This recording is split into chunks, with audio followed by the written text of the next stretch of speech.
right, the 1975, a British band who have definitely established themselves over the past few years as one of the biggest British bands out there at the moment. They've done really well for themselves. Had some pretty big hits, and keep going with the releases. They're pretty consistent every couple of years now. They're dropping albums, and for me personally, been a bit of a mixed bag up until this point. I've always liked a lot of 1975 tracks. I've always thought there's loads of potential for them as a band because they always seem to hit, the really strong highs with the singles off their albums, and then the rest of the album for me can often be a bit, I don't know, meh, kind of not that interesting. I think they're definitely always trying with their albums and trying to shoot for something interesting conceptually. Whether they reach that and achieve what they're shooting for me is a bit of a debate in itself, but I at least appreciate that they're trying. They're at least trying. The 2018 album really didn't land for me that well at all, but at least they're going for something a bit different. They just often can come across as a bit smugly pretentious, I think, in some instances, especially with lyrics at times from Matty Healy. He's a bit of a character. He comes out with some odd things just generally, and I think that can kind of seep into the music sometimes. I appreciate what they're going for. I don't necessarily think what they do go for always lands that well. But honestly, I think this time around, they've actually come close to putting out one of their best albums to date. I think they're actually coming closer to finding their feet and really knowing what they do best, because I think the pop stuff is honestly what they do best. I think these pop tunes across this album are easily amongst their best songs ever, and across all of their albums, the poppier tracks are the best ones. I hate to say it, and I know there are people out there that probably appreciate the band for dibble-dabbling and going in and out of different genres and wearing their influences very ridiculously obvious on their sleeves at times. I know there will be fans that like that, but for me, I think honestly, just as an all-round approach, just going for these pop tunes is what the 1975 should be going for, because they kill it. Aside from the perplexing intro, which again, touching on what I just said, sounds ridiculously close to another band with All My Friends by LCD Soundsystem. I don't know if they're trying to parody that. I don't know if they're trying to, give a bit of a wink, wink, nudge, nudge. This is kind of what we're doing here. I really don't know what it is that they're attempting to go for here.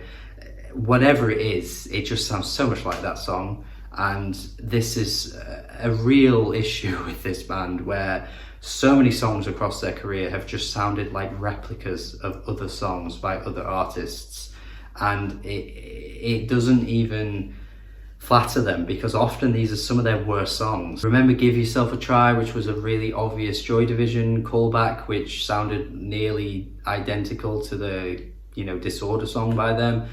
You've got the song from their last album, I think it was, that sounded like nearly identical to What I Go to School For by Busted, I think it was. That was a bit weird. You've got this track. There's honestly a handful of songs where they're just sounding like someone else, and it's like, yeah, sure, you're allowed your influences, you're allowed to showcase your inspirations, but when it's near enough mimicking and copying, it's not that good, and it makes for some of their least interesting songs anyway. Getting the negatives out of the way, I've got to mention part of the band, which sounds like Paul Simon singing over a bloody Bon Iver track. It literally sounds so similar to something Bon Iver was doing on the most recent album, or even any Bon Iver track. Seriously, again, it's not flattering. It just sounds like mimicking, to be honest. And even if it was mimicking and it was fine, that might be okay, but it sounds shit. This song sounds terrible. Not only does it totally disrupt the flow of the album, because every track up until this point didn't sound anything like this, and the two tracks after this track sound nothing like this as well, it just doesn't sound good. The lyrics are really messy with the communist keister barista shit that he comes out with. Again, that smugness that Matty Healy brings to the table, I'm just never a fan of.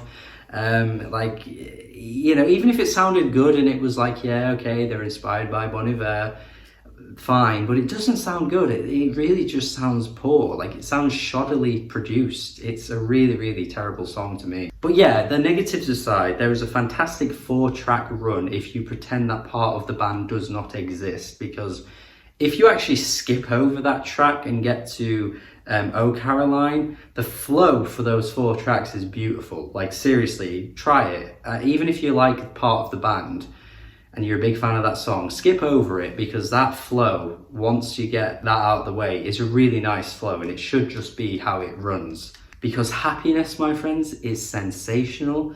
DJ Sabrina, the teenage DJ, you know her, I've repped her for quite a few years on this channel. One of my favourite albums of 2020, had one of the best albums of last year as well. Fantastic house artist, honestly check her out if you never have. Brilliant, brilliant artist, is on this track. She is on this track. She got her way onto a 1975 song. Can you believe it? I cannot. And it sounds so good. And her influence is so noticeable as well. Even right from the get-go, with the kind of like chatting background noise that goes on. You hear that in DJ Sabrina's music as well. And the instrumental is so blissful. It's so warming. The tune is just fantastic. The melody, the mixing, everything about this track is so, so good. This is up there with one of their best songs ever. I love a good sax. I've said it many times on this channel. I love a good sax. And when I hear a good sax, I am happy. And this track brings it. Seriously, fantastic song. Like, I could be tempted to put this on my year-end list because it is that good. In fact, it probably will be on my year-end list. It's that good. And I just love how peppy it is, how upbeat it is. This is the style for them. Honestly, if she can get her way onto an entire album for these guys, I think that would be a great match. I mean, she wouldn't get the credit she deserves because people would just see it as 1975 music and she's just a random sort of addition. But she could be the unsung hero, just like Oneohtrix Point Never is for The Weeknd, you know? No one's really repping Oneohtrix Point Never, but the people that know that he's been a huge part of The Weeknd's success over the past few years. I feel like DJ Sabrina should just slot herself in there and make so much more music with these guys.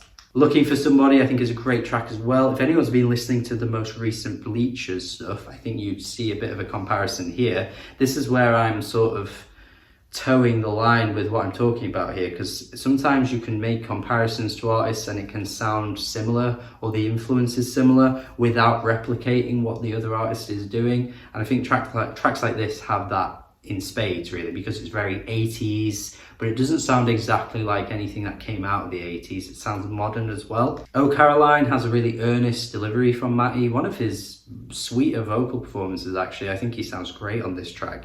And then I'm in Love With You, which is probably the most boy band song I think they've ever put out, but they kind of nailed this, to be honest. Yeah, the lyrics are very soppy and sappy and cliche, but I think they sound really good doing this. Very sort of simplistic stuff from the guys, and I think, you know, if you're a huge fan, you might be wanting them to be a bit more adventurous with the sound, and I get that if you are like a big fan of these guys and this doesn't sound as exciting or as adventurous as maybe some of their other songs. But at the end of the day, it just sounds really good. And I want to mention About You as well. It's not quite in this first section of the album. It is later on the album. And I want to mention this one because it sounds really good, but also I think it has potential to be like a cult classic for the band, particularly for people who aren't necessarily the biggest fans of the band, or even big fans of the band could really, you know, warm up to a track like this. But yeah, this track's really cool. Like the way they sort of go in a bit more of like a 90s shoegaze direction with this one, I think is really cool. Really nice to see the influence of that coming through really well. And also the instrumental, a little bit reminiscent of like David Bowie's Heroes. I don't know, man. I was catching that a little bit there. But again, doesn't feel like it's mimicking or copying, you know, like when they often do sound like they are mimicking a bit too closely to other artists. This one sounds like they're towing the line well. So yeah, lots to like from this album, and honestly I think I've named all the best tracks really, alongside some of my least favorites obviously as well. But talking about the best tracks, I think that is really where it stops, because you do get some decent tracks sort of in that like mid section to the end, in that area, second half of the album, I guess. All I Need to Hear, and When We Are Together as well, which is the closing track. Some nice sort of like slower, traditional sounding folk tracks.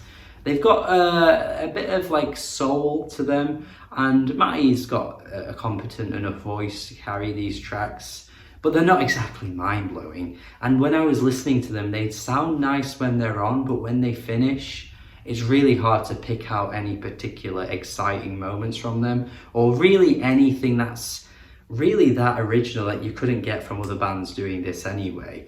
They're okay, but it's kind of like a bit of a disappointing section of the album where you're like, could they have not just given me more songs like I'm in Love with You or Happiness? Because I would have totally been okay with that. I mean, Wintering is a bit more upbeat and exciting and a bit peppier, which I like. A nice folk pop tune here, which is, so to be fair, you know, that track for me is one of the highlights in this midst of the album. But yeah, like tracks like Human 2 are just so tepid and like lackluster to me. I don't even know what they're trying to say with the lyrics either. It sounds like it's trying to be way deeper than it actually is. Like, I'm not sold on this track at all. So yeah, with all the good things, there's some weaker things, some mediocre things, and pretty poor things actually throughout this album. But the highs are really high, and the highs get me excited to see where they could go going forward, because like I say, some of the best songs I think I've ever heard from this band, in my opinion, pop up on this album. That's not to say their other albums don't have good songs too, because like I say, they really have some great songs over the years. But yeah, I think this is probably the best that I've heard consistently from start to end, which is kind of saying something, because there's still quite a few weak moments on this thing, but maybe I'm just a bit hard to please with these guys. I don't know, they haven't fully sold me yet. It's been a good while since I heard the debut, so maybe that's a bit of a dated opinion right there, but just in terms of everything since the debut, I've not been fully sold on like a full album from start to end from these guys. This is the closest, but I still feel like we haven't quite got there yet. 6 out of 10 from me. I like this, it's good. Some really great songs on it, like I keep saying. I want to highlight those because they are really good songs that I'll go back to. But yeah, still not quite nailing it from start to finish for me, but I like it. 6 is a positive score, whether you think it is or it isn't. Whatever you think, you are wrong. Unless you think it is, because then you're right. But if you think it isn't, you're wrong, because it is a positive score. And if you don't think that, you're wrong, because it is. It is. So that's it. Thank you for watching this review. Hopefully you enjoyed it. Hopefully you agree. Please tell me your thoughts in the comments. Would love to see what you guys think.